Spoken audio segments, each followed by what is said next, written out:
Hey, it's Jason Gillett here. This video is part of my video series for the 2026 Super Duty on all the colors.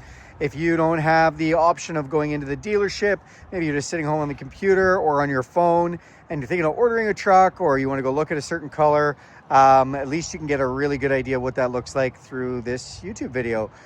So this is Oxford White, classic white. This truck has a black appearance package, which makes it look really nice. This is a 350 XLT. I do love the classic Oxford White. It gives a nice clean look. Ford does have a second white in some of their models, the Star White Metallic. You will see that it hides the dirt. This one's not perfectly clean. If we go up close, you'll see there's some dirt on it, but it really hides it when we start pulling back. So, and this is in the sunlight. Give you a pretty good idea of what that looks like.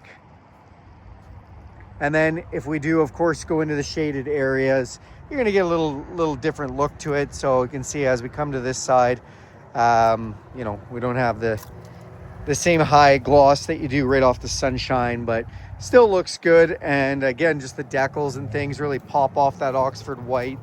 Love on the black appearance package that even the emblems are done like that. Again, with the contrast to the white, I think it looks good. White vehicles are one of my favorites. So, all right. Hopefully that gives you guys a pretty good look. Thanks a lot for watching this video. Do me a huge favor and click subscribe to this channel. If you want to see more content like this, go ahead and hit that bell icon and you'll be notified every time I make a video. If you like this video, give it a big thumbs up. And if you have any questions about this or want to see any other content, just go ahead and throw that in the comments section. I'll get to those right away, and hopefully I can help you out, whether you want more content or you just have a question about this or something else related like this in general. Okay, have a great day.